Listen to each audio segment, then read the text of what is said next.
C'est un manque massif d'investissement public, c'est l'affaiblissement de la structure étatique dans toute sa sphère, de la logistique. Il y a aujourd'hui des parts entières du territoire français qui sont en train de décrocher. Si vous ne me croyez pas, allez voir les autoroutes du nord de la France, dans la région de Lille, allez voir le centre, venez chez moi en Normandie. Venez chez moi en Normandie, second désert médical de France. L'État est aujourd'hui corseté et aujourd'hui incapable d'affirmer son autorité et de faire, disons, et d'incarner l'autorité et les responsabilités qui sont les siennes. Si on ne me croit pas, qu'est-ce qui s'est passé il y a encore quelques semaines à Marseille? On parle de Marseille, mais on peut parler d'autre chose si vous voulez. On peut parler de la Guadeloupe. Même problème. On peut parler de parts entières de la Seine-Saint-Denis qui sont déjà sous des ordres autres que l'ordre étatique, fondamentalement. Or, en même temps que cette impuissance de l'État est vendue, je rappelle que l'État, en transférant une crise bancaire et financière à une crise de finances publiques, qui a hâté ce qu'on appelle la crise de l'euro qui aurait eu lieu de toute façon. L'euro ayant mal été pensé, il est normal qu'il ne survive pas. Mais là, l'État a recouvré une utilité. Là, le discours « l'État en fait trop », on n'avait entendu personne après le Lehman Crack vous dire que l'État en avait fait trop. C'est normal, c'est nous qui avons payé. Au mépris des règles bruxelloises en termes de déficit, ça a gêné personne. Ça a gêné personne. Mais tenter une aide aux entreprises en dehors des cas extrêmement ténus prévus par l'article 87, paragraphe 1 du TFUE, et vous allez voir les sanctions sur l'État qui vont tomber immédiatement. Or, pour sauver le secteur bancaire, là on a trouvé l'État. Là on l'a trouvé. Et on ne l'a pas critiqué. Or, et d'ailleurs, et là je fais de la prospective, mais pas très compliqué, nous aurons un nouveau passage à vide bancaire rapidement. Et l'État paiera encore. Et là, pour le coup, personne ne le critique. Qu'est-ce qui se serait passé si les États avaient laissé tomber les banques? Je parle de les laisser tomber, je ne vous parle pas de saisie ou de nationalisation. Qu'est-ce qui se serait passé? Simple. Les 2/3 du commerce, du fret mondial se font à crédit. Et si les grands assureurs et grandes banques ne sont pas assurés que leurs comptes seront épurés, il n'y a plus un supertanker ou plus un bateau de fret qui prend la mer. Ce qui s'est passé en 29. Ben Bernanke ayant fait sa thèse sur la crise de 29, il a agi et réagi pour éviter une panne du commerce international. Et là, pour le coup, la logique du moins d'État, pour le mieux d'État évidemment, parce qu'il faut trouver des slogans à vendre aux publicitaires, personne n'a moufté. Ou alors, quelqu'un d'entre vous se rappelle d'une critique quelconque à ce niveau-là? Là, aucune.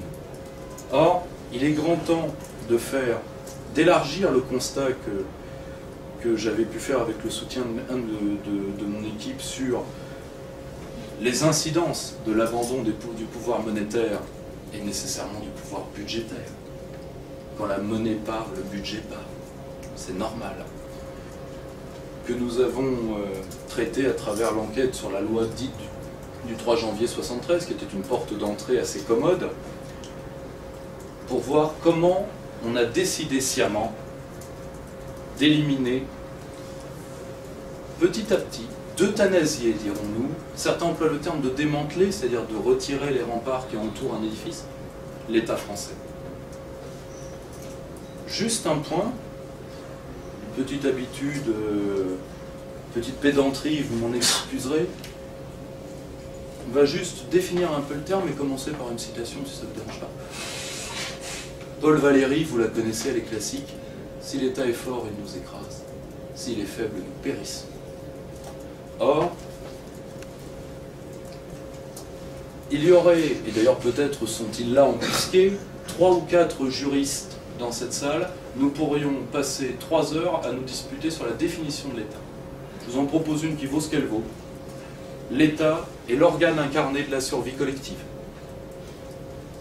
qui à partir d'un territoire délimité, ce qui le différencie de la structure d'empire, un empire n'a pas de frontière en passage. Un empire, c'est une ligne de front. Le limes, à Rome, est une ligne de front, c'est-à-dire une ligne temporaire. C'est donc une autorité publique qui, sur un territoire défini, exerce un monopole à la fois de violence et de répartition dans le but de la préservation et de l'auto-reproduction à la fois de lui-même et de la société. C'est-à-dire fondamentalement, et là c'est une définition holiste, je pense que certains d'entre vous doivent commencer à comprendre pour ceux qui ne me connaissaient pas d'où je viens idéologiquement. Je suis moyennement libéral, c'est indiscutable. Mais fondamentalement, si vous avez des droits, c'est parce que l'État le veut bien. Et c'est lui qui vous les donne. Et à travers lui, c'est la communauté politique, liée à une histoire singulière, qui vous les donne. Dans l'état de jungle ou dans l'état de nature, il n'y a pas de droit revendiqué. Où il y a le droit de l'antilope de courir et le droit du lion de se repaître d'elle.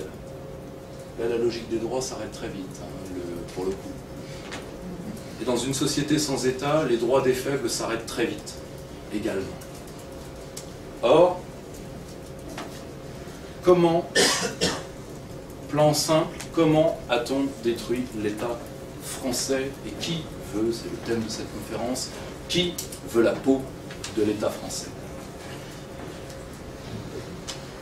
On va répondre à la problématique directement, ce que les universitaires font rarement, en étudiant qui, à coup de réforme, parce qu'aujourd'hui, comme disait très bien Régis Debray, la réforme, nous vivons sous l'état de la réforme permanent et non plus du coup d'état permanent cher à François Mitterrand. Et à travers ce culte de la réforme que Pierre-André Taguieff avait appelé bougisme, c'est-à-dire la réforme pour la réforme fondamentalement. François Fillon avait eu cette phrase et il a dit oui mais tout ce qui restera de Nicolas Sarkozy c'est mes réformes. Et si on les évaluait tes réformes, qu'est-ce que t'en dirais? Les réformes, le mot passe-partout, un peu comme l'autre Europe d'un certain côté. C'est le mot passe-partout depuis le départ du général de Gaulle. Tout le monde a son idée de la réforme. Et nous vivons sous la réforme permanente, et c'est ça, entre autres, qui est en train de tuer l'État. Je vais y arriver dans un premier point en étudiant les réseaux et les moyens qui ont été mis en place pour nuire à l'État. Ensuite, on nuit à l'État par des procédures communautaires, au sens de l'Union européenne, et des procédures internes. Et enfin, tout ceci a des incidents en termes de services publics, en termes de fragmentation de l'État au sens territorial. Et enfin, nous esquisserons, si vous le voulez bien, quelques tentatives, quelques réflexions pour voir si nous pouvons nous en sortir et comment nous pouvons nous en sortir. Là encore, je vous demande d'être très indulgent, parce que, si vous voulez, j'ai eu très peu de temps pour la préparer, j'espère qu'elle vous conviendra. Les réseaux et les moyens, fondamentalement, le moyen premier qu'utilisent certains types de réseaux pour nuire à l'État, c'est de détruire le socle intellectuel et symbolique étatique. L'État, dans les années 60, revenons à l'époque où nous avions un État digne de ce nom, l'État avait son propre réservoir d'idées, ce qu'on appelait le plan. Le plan était ça n'a rien à voir avec ce qui restait du petit commissariat au plan que M. de Villepin a cru bon de détruire et qui a eu comme dernier patron Alain Etchegoyen, philosophe de son état, un philosophe un peu particulier, qui était philosophe d'entreprise à la base. Mais il avait écrit des écrits assez intéressants sur la notion de corruption. Et vu pour qui il a travaillé, il avait... Enfin bon, peu importe. Non, j'ai parfois mauvais esprit, mais il faut que je fasse attention, sinon je dérape. Or, comment on va nuire à l'État dans son capital symbolique. Premièrement, en nuisant à l'institution. Les attaques sur le plan vont se multiplier à compter des années 70. Le plan sous le général de Gaulle, ce n'est pas rien. Il décide. Il y a les grands plans, le plus abouti certainement le 5e plan. Il décide des grandes orientations. C'est sur ces bases et sur sa documentation. Aujourd'hui, l'État est quasiment aveugle par rapport à la destruction de nos instituts de recherche. Aujourd'hui, qui prend sans pincette des chiffres sortis de l'INSEE ou de l'INED? Qui les croit sincèrement? Je vais donner un exemple un peu polémique, mais pourquoi pas? Qui croit à l'évaluation des avantages de l'immigration par l'INED? Non mais qui les croit sincèrement? Quand le site du MEDEF lui-même reconnaît que l'immigration, ça sert, je cite de mémoire, à la baisse du coût nominal du travail. Si c'est le MEDEF qui le dit, par un de ces énièmes économistes mercenaires, là pour le coup, je ne leur retire pas le pain de la bouche. À l'époque, c'est totalement différent. C'est totalement différent. Le plan oriente, le plan brasse des données, remet des documents d'analyse, et c'est l'un des organes les moins discutés de la puissance d'État. C'est un des organes d'ailleurs auquel le général de Gaulle tient le plus. Or, pour une raison qui est très simple. Dans le général de Gaulle, il y a général. Un militaire, et comme tout militaire, il sait que ce à quoi on pense le moins, c'est-à-dire la logistique, peut vous permettre de gagner ou de perdre une guerre, qu'elle soit économique ou non. Or, à partir de Giscard d'Estaing, les attaques sur le plan vont se multiplier. La parole du plan, sans être pour le moment discréditée, va être, disons, relativisée par l'émergence de ceux qu'on appellera beaucoup plus tard les économistes à gages. Vous en rendez pas compte, mais des gens comme Michel Godet sont là depuis 30 ans. Alain Minc, j'ai quelques citations du personnage, il a commencé à nuire en 1984 au minimum. C'est-à-dire que je me suis rendu compte que depuis bébé, j'entends Alain Minc. Ça a beaucoup relativisé le sens de ma vie. Je vous le dis très sincèrement. Or, fondamentalement, on va retirer au plan ses attributions. Ensuite, les petites pénalités symboliques comme la baisse de budget, pour arriver à la décision de Dominique de Villepin quand il était à Matignon, de sa pure et simple suppression. Par quoi va-t-on le remplacer? Par quoi va-t-on remplacer ces idées venant de l'État lui-même? Parce que tous ceux qui penseraient que l'État n'avait pas de pensée prospective, sous le général de Gaulle, c'est faux. Aujourd'hui, c'est vrai. Aujourd'hui, on est obligé de créer des instituts de recherche comme le CF2R, privé, ou le grand think tank que Boer a voulu créer et qui a donné l'occasion d'un livre assez savoureux de Philippe Baumard que je vous recommande, sur le bilan de la réflexion stratégique française. Vous savez comment s'appelle le bouquin? Le vide stratégique. Réfléchissez là-dessus. Or, fondamentalement, par quoi va-t-on le remplacer? On va le remplacer par, premièrement, des idées de club. Et le premier, et là je ne prendrai pas à partie la mémoire des hommes qui étaient dedans, parce que pour le coup, c'était pas un organisme malsain, c'était le Club Jean Moulin, créé en 1958, et qui réunit les planificateurs. Bloch Lenné, Simon Nora, des gens très estimables, particulièrement la figure de Bloch Lenné. Or, parce que nous étions en 58 et que fondamentalement l'économie planifiée de la France des années 50, tout comme la plupart des économies aujourd'hui des États émergents à forte croissance, c'est quoi? Il faut se dire la vérité, c'est le passage civil des structures de l'économie de guerre. Et c'est pour ça que ça fait des taux de croissance aussi élevés. Et c'est pour ça que ça n'a qu'un temps, également. La Chine est en train de l'apprendre, malheureusement. Or, les structures hors de l'État, par peur du retour à la fois de ce qui avait été vaincu par la Seconde Guerre mondiale et que j'ai largement traité dans l'ouvrage, qui est la Grande Rente, ce qu'on appelait les barons aux États-Unis et autres, l'État, et ça se voit même dans la politique monétaire, a toujours essayé de penser son rôle de la manière, en France, la plus indolente possible pour éviter les excès de poujadisme, l'antifiscalisme parfois un peu primaire, et la haine de l'institution qui peut prendre certaines parts de l'opinion.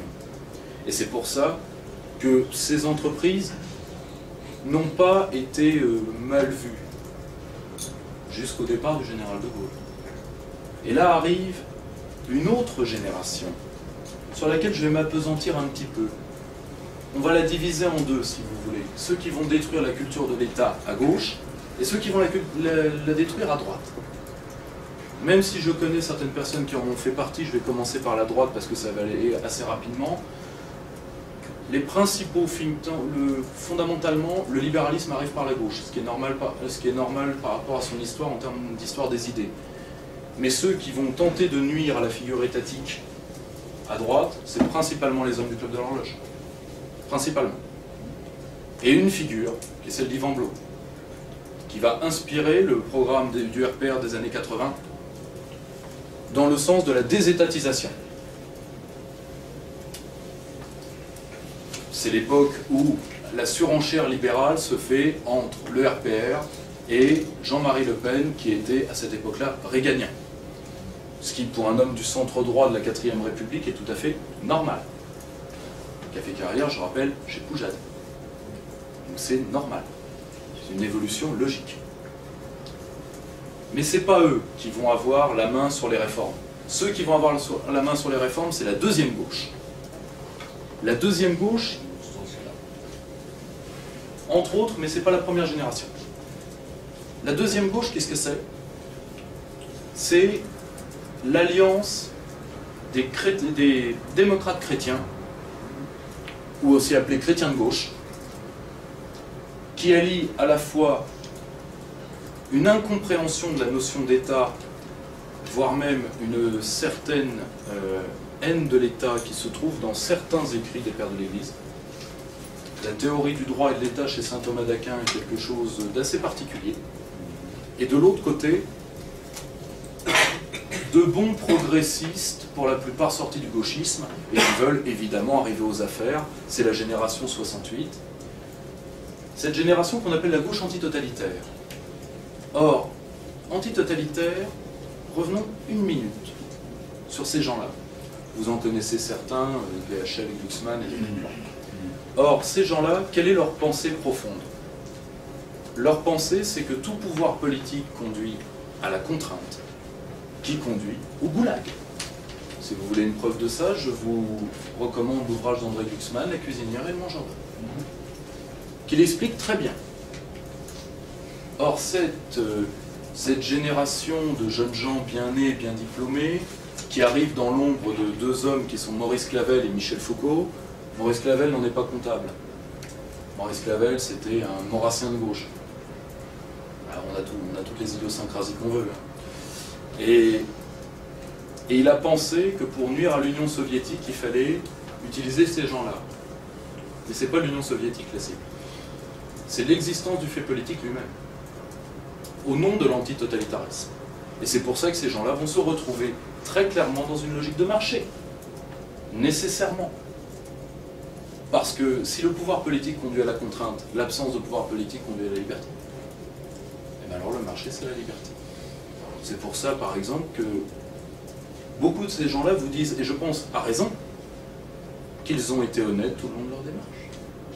Bon, il y a eu quelques petits à côté qui étaient assez sympathiques, hein, faut pas se leurrer, mais ils restent intellectuellement sur les mêmes bases.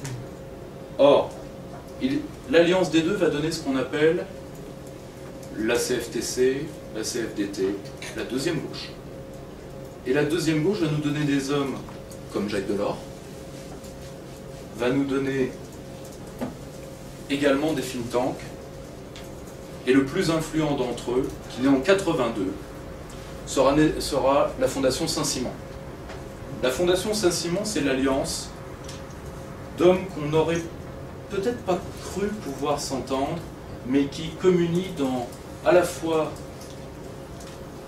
un certain franco-scepticisme, une grande communion européenne et un libéralisme matiné de bonnes œuvres de gauche. Ces hommes, c'est les suivants. C'est Pierre Rosanvallon. Je vais revenir une seconde sur la figure de Pierre Rosanvallon parce qu'il est l'un des grands concepteurs de la désétatisation de la gauche. C'est un homme peu connu. Est-ce que vous pouvez lever la main les gens qui ont déjà entendu parler de cet homme-là? Pierre Rosanvallon. Ah, quand même. Pierre Rosanvallon est connu pour deux choses. Une chose assez récente. Est-ce que vous vous rappelez d'un pamphlet qui s'appelait Les Nouveaux Réactionnaires de M. Daniel Lindenberg? Eh bien, c'est une commande de Pierre Rosanvallon pour éliminer les intellectuels nationaux. Très simple. Il a utilisé son porte-flingue, ancien prof d'histoire des idées, plus ou moins matiné. D'ailleurs, c'est le titre d'un de ses bouquins, de marxisme imaginaire. Et Rosanvallon, qui est professeur au Collège de France aujourd'hui, qui a joui d'une très grande influence sur la formation des élites, vu qu'il est l'un des concepteurs des programmes de sciences politiques de l'IEP de Paris, première fabrique d'énarques, est l'un des grands penseurs de la désétatisation à gauche. Il va utiliser certains types de réseaux certains historiens, comme François Furet, dans un ouvrage que je vous recommande parce que si beaucoup plus de gens l'avaient lu, on ne serait pas surpris de l'état de la France d'aujourd'hui, qui s'appelle La République du Centre, qui est le manifeste de ces gens-là. François Furet, Pierre Rosanvallon et Jacques Julliard. Tiens. Pierre Rosanvallon vient de quoi idéologiquement? De l'autogestion. Tiens. L'autogestion, c'est-à-dire à la fois l'une des plus inefficientes, mais également l'une des plus libéralo-compatibles des théories de l'extrême gauche, fondamentalement. Détricoter l'État, évidemment matiné d'un socialisme baigné d'européisme et de droits de l'homme, c'est ce qui va précipiter le moule ou l'arrière-fond de sauce de Delors, de Rocard, jusqu'à Jospin, et après de manière totalement décomplexée, chez des gens comme Strauss-Kahn. Hollande, lui, a baigné complètement là-dedans. Strauss-Kahn, lui, est encore plus décomplexé. Lui, il a un profil très particulier, vu qu'il est beckerien. Il a fait sa thèse sur Becker, théoricien libéral qui a théorisé le libéralisme des âges de la vie. C'est-à-dire, il doit y avoir des couples dans la salle, donc le mariage est un calcul coût-avantage. Voilà. L'enfant est un calcul coût-avantage. La logique libérale prend toute la sphère de la vie sans que vous vous en rendiez compte. Strauss-Kahn a fait sa thèse sur Becker, et d'ailleurs c'est toujours revendiqué beckerien. Il l'avait même dit dans une phrase qui ne manque pas de poésie. Il suffit de regarder mes 3 mariages pour voir que je suis un vrai beckerien. La première m'a donné le parti, la seconde, l'argent, la troisième, les médias. Poésie quand tu nous tiens. Avec des roses, c'est le cas de le dire, ça passe tellement mieux.